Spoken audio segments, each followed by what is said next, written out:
नमस्कार दोस्तों, मैं दिव्यांश आप सभी का स्वागत करता हूं आपके अपने चैनल दिव्यांश पाठशाला में। उम्मीद करता हूं कि आप सभी लोग सकुशल होंगे। भारतीय राज्य व्यवस्था, इंडियन पॉलिटी एक ऐसा सब्जेक्ट जो आपके हर एक एग्जाम में आपका साथ देगा। आप भले ही एसएससी के कैंडिडेट्स हो या आप उत्तर प्रदेश अधीना सेवा चयन आयोग के अंतर्गत अपना जीवन यापन करने की सोच रहे हो। अगर आप थोड़े से वायरल होना चाहते हो, उत्तर प्रदेश पुलिस के साथ जाना चाहते हैं या आप स्टेट गवर्नमेंट में सेंट्रल गवर्नमेंट में कोई भी जॉब करना चाहते हैं, हर एक गवर्नमेंट जॉब का रास्ता अगर कॉम्पिटेटिव एग्जाम से होकर जाता है तो भारतीय राज्य व्यवस्था से संबंधित क्वेश्चन तो आपके से पूछे ही जाएंगे। आप भारतीय राज्य व्यवस्था की आज की हमारी सेकंड क्लास है सिलेक्शन बैच की, जिसमें हम लोग चर्चा कर रहे हैं प्रस्तावना के बारे में, प्रीएम्बल। इस बैच की सबसे अच्छी खासियत ये है, आपको इसमें मिलती हैं क्विजेस, क्विजेस के साथ आपको मिलते हैं फ्री पीडीएफ नोट्स। अब ये पीडीएफ नोट्स क्विज कहाँ से मिलेंगे इन सभी के लिए मेरा सर खाना लास्ट में चर्चा करेंगे। तब तक आप सेशन को लाइक करें, दोस्तों शेयर करिए और आज की क्लास को स्टार्ट करते हैं। अच्छा, जब हम लोग प्रस्तावना के बारे में चर्चा करेंगे तो प्रस्तावना के बारे में चर्चा करते समय आपको 3 पॉइंट याद होने चाहिए या 3 डेटें याद होनी चाहिए। 3 डेट्स याद लिख लीजिएगा सबसे पहले अपनी रफ कॉपी में, जहां भी लिखते हो। 22 जनवरी 1947 1947, इसके साथ दूसरी डेट रखिएगा आप 26 नवंबर सन 1949 26 नवंबर 1949। तीसरी डेट आपको लिखनी है 26 जनवरी सन 1950। अगर ये 3 डेट आपको याद है तो मुझे इतना श्योरिटी है कि आपको संविधान से संबंधित कोई डेट से वाला क्वेश्चन गलत नहीं होगा प्रस्तावना से। 22 जनवरी 1947 को था, 22 जनवरी 1944 को भारत के प्रथम प्रधानमंत्री अर्थात पंडित जवाहरलाल नेहरू जी ने एक उद्देश्य प्रस्ताव प्रस्तुत किया। यही उद्देश्य प्रस्ताव में ऑस्ट्रेलिया के संविधान की भाषा जोड़ दी गई और उसे प्रस्तावना बना दिया गया। प्रस्तावना क्या है? पंडित जवाहरलाल नेहरू द्वारा 22 जनवरी सन 1947 को प्रस्तुत किया गया प्रस्तावना, साथ में ऑस्ट्रेलिया की प्रस्तावना की भाषा का प्रयोग करके वर्तमान समय में भारतीय संविधान की प्रस्तावना बनती है। ऑस्ट्रेलिया के संविधान की प्रस्ताव, ऑस्ट्रेलिया संविधान की भाषा, ठीक है। 26 नवंबर 1949 को क्या होता है? 26 नवंबर 1949 को ये जो संविधान था ये आंशिक रूप से अंगीकृत होता है और 26 जनवरी 1950 से ये पूर्णतः लागू हो जाता है। 3 डेट याद हो गई। पहले क्या है? आपसे पूछा जाएगा 22 जनवरी 1947 को क्या होता है? पंडित जवाहरलाल नेहरू जी एक उद्देश्य प्रस्ताव प्रस्तुत करते हैं। यही उद्देश्य प्रस्ताव में ऑस्ट्रेलिया के प्रस्तावना की भाषा जोड़ दी जाती है और उससे भारत का वर्तमान स्वरूप में प्रस्तावना बन जाती है। 26 नवंबर 1949 को अंगीकृत किया जाता है आंशिक रूप से और 26 जनवरी 1950 को पूर्णतया। जब ये 3 डेट याद हो गई तो थोड़ी चीज और याद रखिएगा, आपसे लगातार क्वेश्चन पूछा जाएगा कि सर्वप्रथम प्रस्तावना भारतीय संविधान में कब देखने को मिलती है। भारतीय संविधान के इतिहास में भारत शासन अधिनियम सन 1919 में, भारत शासन अधिनियम 1919 में सबसे पहले प्रस्तावना बन के आती है। ठीक, एक क्वेश्चन और कंफर्म हो गया। भारतीय शासन अधिनियम 1919 में एक और प्रस्तावना बन गया और उसका जो अलंकार किया गया वो किसके द्वारा किया गया, और इसमें एकमात्र अभी तक संविधान संशोधन हुआ वो कौन सा। 3 क्वेश्चन है जो बहुत ज्यादा इंपॉर्टेंट होते हैं और 3 डेट्स याद होती है, उसका हम लोग डिटेल से चर्चा करेंगे। दूसरा क्वेश्चन क्या? आज तक भारतीय संविधान में कब संशोधन किया? आज तक भारतीय संविधान केवल एक संशोधन किया, वो भी 1976 में। कौन था? 42वां संविधान संशोधन। इसके तहत 3 शब्दों को जोड़ा गया था, समाजवादी, पंथ निरपेक्ष और अखंडता। कौन कौन से शब्द जोड़े गए? याद रखिए, समाजवादी, पंथ निरपेक्ष और अखंडता। समाजवादी, पंथ निरपेक्ष और अखंडता, ये 3 शब्दों को जोड़ा गया। अभी तक प्रस्तावना में एकमात्र संशोधन किया गया, 42वां संविधान संशोधन सन 1976 में किया गया, अखंडता, जिसमें 3 लेटर जोड़े गए। 3 डेट याद हो गई। अब हम लोग प्रस्तावना को डिटेल में करते हैं। ये वो डाटा था जो आपसे एग्जाम में पूछा ही जाता है, एकदम 100% लिख के रख लीजिएगा, क्वेश्चन आएगा एक। आप पढ़ते हैं पूरी प्रस्तावना को डिटेल से, एक एक पॉइंट्स को, ताकि कोई भी क्वेश्चन हमारी नजर से बाहर ना जाए। तो चलिए क्लास को स्टार्ट करते हैं बिना समय को व्यतीत करते हुए। प्रस्तावना है क्या? भारतीय संविधान का संक्षिप्त परिचयात्मक कथन जो संविधान के मार्गदर्शक उद्देश्य सिद्धांत के दर्शन को दर्शाता है। नहीं समझ में आया? है क्या?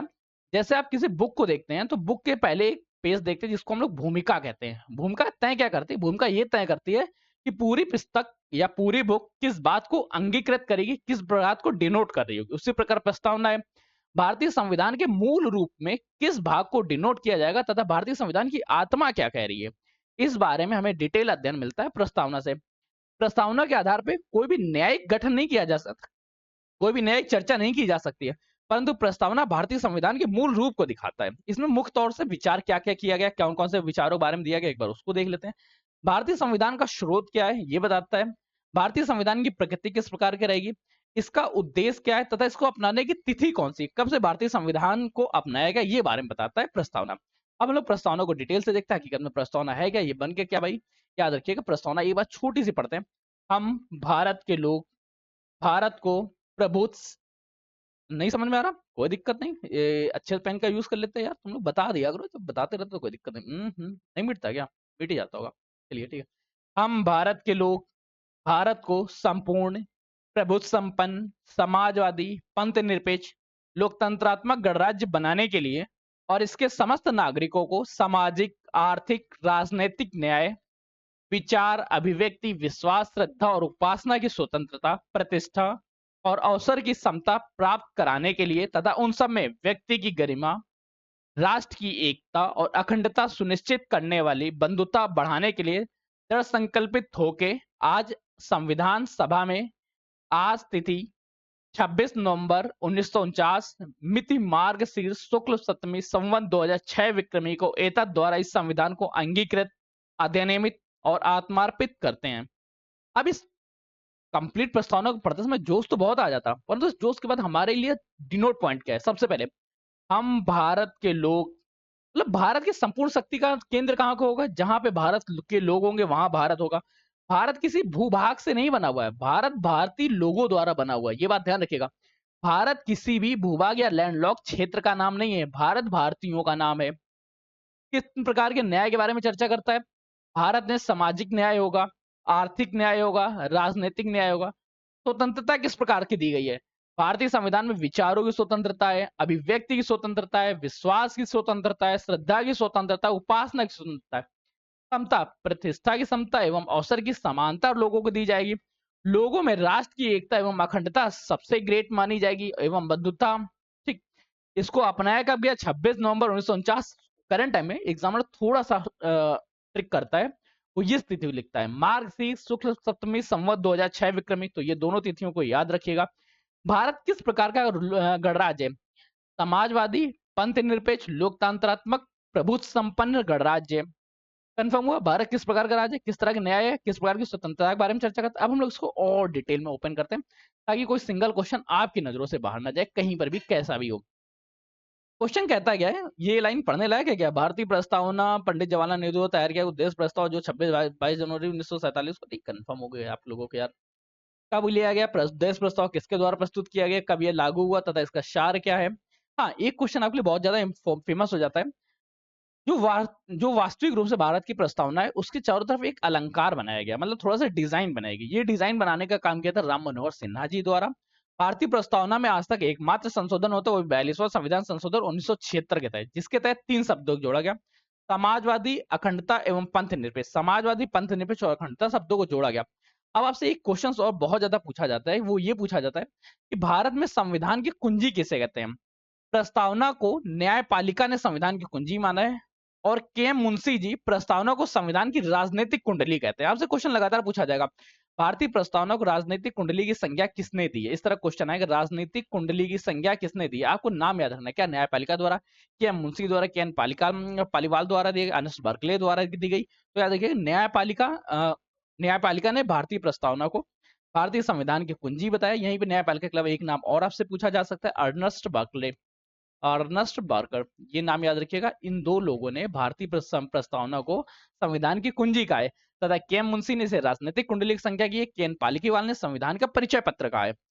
प्रस्तावना गैर न्यायिक है, अभी हम लोगों ने चर्चा की थी, इसके आधार पर आप सुप्रीम कोर्ट नहीं जा सकते हैं कि ये चीजें नहीं मिली, परंतु न्यायालय में इसे चुनौती नहीं दी जा सकती है। प्रस्तावना की भाषा कहां से ली गई? भारतीय प्रस्तावना संविधान की प्रस्तावना की भाषा ऑस्ट्रेलिया के संविधान से ली गई है।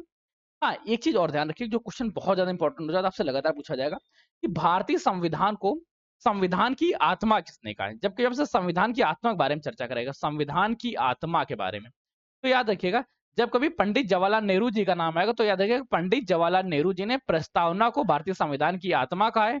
वहीं पे बी आर अम्बेडकर, बाबा भीमराव अम्बेडकर जी ने आर्टिकल 32 को, आर्टिकल 32 को संविधान की आत्मा कहा है। तो संविधान की आत्मा से संबंधित ये दो क्वेश्चन हैं जो लगातार लोगों के गलत होते हैं।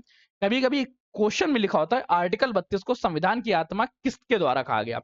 पंडित जवाहरलाल नेहरू जी के नाम और बी आर अम्बेडकर, दोनों का नाम होता है। दोनों में से सही क्या है? जब कभी आर्टिकल 32 के बारे में चर्चा करेगा तो आर्टिकल 32 को भारतीय संविधान की आत्मा की संज्ञा बी आर अम्बेडकर अर्थात बाबा भीमराव अम्बेडकर जी द्वारा दी गई, परंतु प्रस्तावना को भारतीय संविधान की आत्मा ये संज्ञा पंडित जवाहरलाल नेहरू जी द्वारा दी गई। ठीक, दोनों क्वेश्चन हो गए, आइडेंटिफिकेशन हो गए। अब हम लोग एक एक शब्दों के बारे में पढ़ लेते हैं, हकीकत में कौन से शब्द कितने इंपॉर्टेंट है, क्योंकि शब्दों से संबंधित लगातार क्वेश्चन आपकी नजरों में देखने को मिलेगा कि क्या है, किस तरह से, वो इस बारे में लोग देखते जरूर है। क्योंकि यार जब कभी एग्जाम्स में क्वेश्चंस आएंगे तो ये नहीं पूछा जाएगा कि आपने कितना पढ़ा, ये पूछा जाएगा कि कंप्लीट था तो आपने पूरा याद किया या नहीं किया। आपके बारे में क्या है? सबसे पहले भारतीय संविधान की प्रकृति किस प्रकार से है? संविधान के उद्देश्य का भारत को संपूर्ण प्रभुत्व संपन्न समाजवादी धर्मनिरपेक्ष लोकतांत्रिक गणराज्य घोषित करती है। अर्थात भारत का संविधान, सॉरी, भारत किस प्रकार से होगा? भारत संपूर्ण होगा, प्रभु संपन्न होगा, समाजवादी होगा, धर्मनिरपेक्ष होगा तथा लोकतांत्रिक होगा। अच्छा, सार्वभौम का अर्थ क्या होता है? जब कभी आपसे लेटर मिल जाए सार्वभौम, तो याद रखिएगा स्वयं ही भगवान है। एक सिंगल लाइन आपके लिए उद्देश्य का उद्देश्य पूरा क्लियर कर देगा। सार्वभौम, हम स्वयं ही भगवान है। भारत न तो किसी देश पे निर्भर है, न ही किसी देश को उपनिवेश है। आंतरिक एवं बाह्य दोनों तरह के डिसीजन लेने के लिए स्वतंत्र है। किसी भी देश का, किसी भी राज्य का, किसी भी तरह का हस्तक्षेप इसमें वो उपस्थित नहीं रहेगा। सार्वभौमिक क्या है? भारत खुद में ही सार्वभौमिक है, अर्थात भारत स्वतंत्र है किसी तरह के डिसीजन लेने के लिए, तथा इसमें किसी का कोई योगदान नहीं रहेगा। नेक्स्ट बारे में चर्चा करते हैं आगे। सार्वभौम के बाद कौन कौन से पॉइंट्स थे जो हमने चर्चा करना है? हम लोग धर्मनिरपेक्ष देखना है। चलिए, समाजवादी आ गया। समाजवादी शब्द 42वां संविधान संशोधन 1976 द्वारा जोड़ा गया। ये राजनीतिक राज के जो नीति निश्चय तत्व हैं उनका मूल गुण दिखाता है। समाजवाद का मतलब क्या होता है? समाजवाद का मतलब होता है जहां पे कोई भी निर्णय लिया जाए वो सभी लोगों के समाज के कल्याण में लग रहा हो। अब बड़ा दिक्कत है कि चीन भी खुद को समाजवाद दिखाता है और भारत भी खुद को समाजवाद दिखाता है। तो याद रखिएगा, जो भारत का समाजवाद है वो थोड़ा सा अलग है।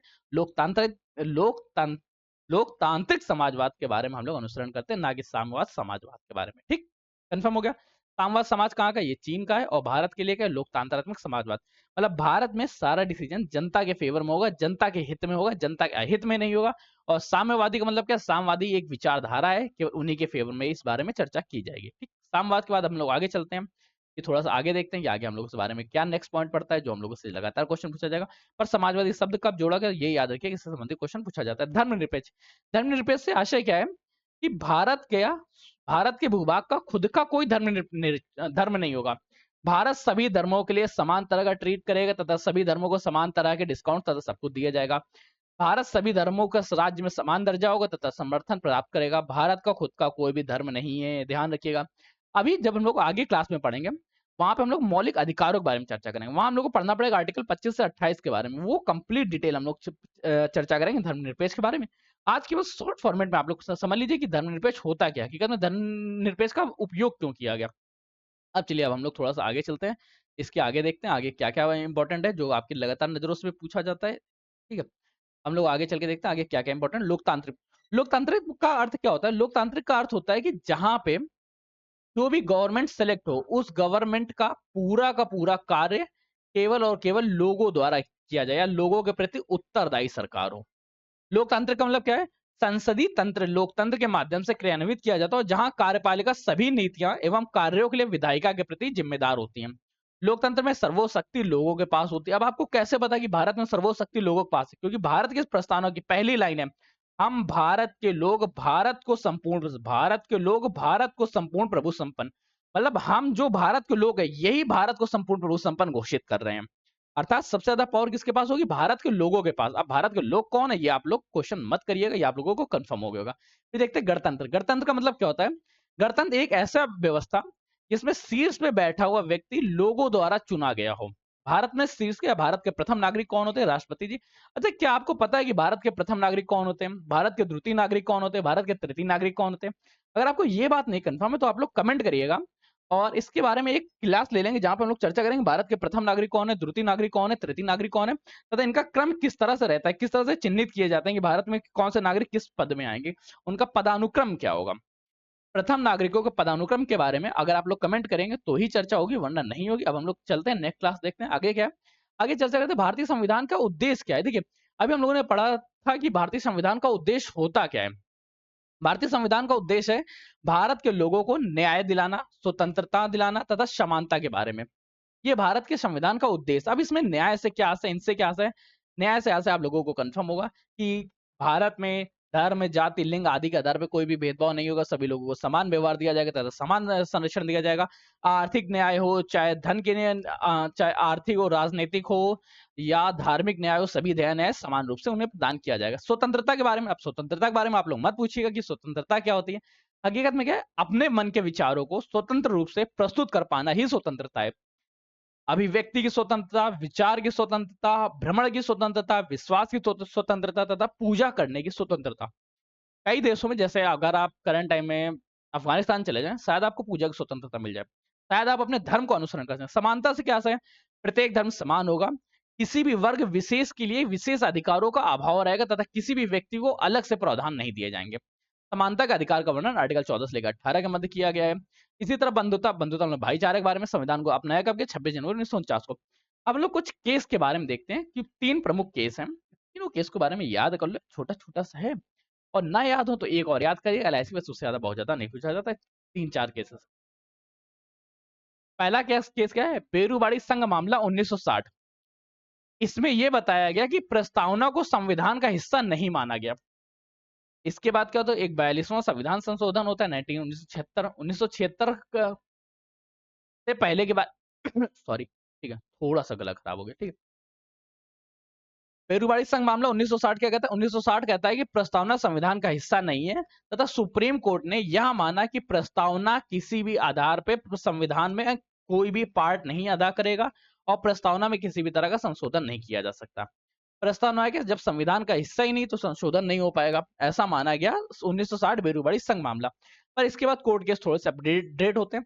अच्छा, सुप्रीम कोर्ट की एक पावर और देखिएगा कि सुप्रीम कोर्ट के पास पावर होती है न्यायिक पुनरावलोकन की, ठीक है, इस बारे में ध्यान रखिएगा। सुप्रीम कोर्ट की पावर है न्यायिक पुनरावलोकन की। अगर आज उसने कोई भी डिसीजन दिया है, वो अपने डिसीजन को कभी भी खुद से ही चेंज कर सकती है। वैसा ही उसने किया केशवानंद भारती मामला 1973 में, अपने पूर्व के फैसले को खारिज करते हुए यह घोषणा की, प्रस्तावना संविधान का संपूर्ण एवं महत्वपूर्ण हिस्सा है तथा सुप्रीम कोर्ट ने कहा आर्टिकल 1968 के तहत मूल विशेषताओं में बदलाव किए बिना प्रस्तावना में संशोधन किए जा सकते हैं। क्या 1973 से पहले भारतीय संविधान की प्रस्तावना में संशोधन किए जा सकते थे, परंतु यह कीना लीगल नहीं था। 1973 में केशवानंद भारती मामले में सुप्रीम कोर्ट ने बताया यह संविधान का हिस्सा है तथा इसमें आर्टिकल 368 के तहत भारतीय संविधान की प्रस्तावना में संशोधन किया जा सकता, परंतु यह संशोधन कभी भी मूल रूप से या मूल आत्मा को नहीं चिन्हित करेगा, मूल आत्मा को हर्ट नहीं करेगा, संविधान की जो मूल दृष्टि है उसमें को कायम रखेगा। फिर एमआर मुंबई केस आता है, तो एमआर मुंबई केस 1964 में संविधान को प्रस्तावना का मूल अंग मान लिया गया और केशवानंद, इसके बाद एलआईसी का एक केस है जिसमें याद रखिए कि अभिन्न अंग माना गया। मुख्य तौर से फेमस आपके 2 केस रहते हैं जिनसे लगातार क्वेश्चन पूछे जाते हैं, तो वो 2 केस याद रखिएगा। सबसे पहला पेरूबाड़ी संघ मामला, प्रस्तावना को संविधान का हिस्सा नहीं माना गया। और इसके बाद क्या होता है, दूसरा जो मामला होता है वो होता है केशवानंद भारती मामला 1973, जिसको प्रस्तावना को संविधान का हिस्सा माना गया। अब तक वर्तमान स्थिति क्या है, प्रस्तावना संविधान का अंग है तथा भारतीय संविधान की प्रस्तावना न तो विधायिका की शक्ति स्रोत है, न ही उनकी शक्तियों का निषेध करता है। भारतीय प्रस्तावना संविधान के उद्देश्य का है। इसमें आप तक एकमात्र संशोधन किया गया, वो संशोधन आप याद रखिएगा, उससे संबंधित क्वेश्चन लगातार पूछे जाते हैं। भारतीय संविधान में आज तक एकमात्र संशोधन किया गया, वो संशोधन रहा 42वां 42th कॉन्स्टिट्यूशन अमेंडमेंट 1976। ये याद रखिएगा, एकमात्र संशोधन हुआ जिसके तहत 3 शब्दों को जोड़ा गया। 3 शब्द कौन थे, समाजवादी, अखंडता और पंथ निरपेक्ष, आगे हम लोगों ने लिखा था। मेरे ख्याल से आप लोगों को कंफर्म हो गया होगा। अगर आपको सेशन अच्छा लगा हो तो सेशन को लाइक करिएगा, दोस्तों से शेयर करिएगा, चैनल पर नया था चैनल को सब्सक्राइब कर लीजिएगा, क्योंकि आपका एक सब्सक्रिप्शन हमारे लिए मोटिवेशन का, आपका सिलेक्शन के प्रति एक नया कदम होता है। तो चलिए आज के सेशन को यहीं रखते हैं, तब तक के लिए कीप स्टडिंग, कीप स्माइलिंग, पढ़ते रहिए, मुस्कुराते रहिए, पढ़ाई मुस्कुराहट एक साथ अच्छी लगती है, अकेले में दोनों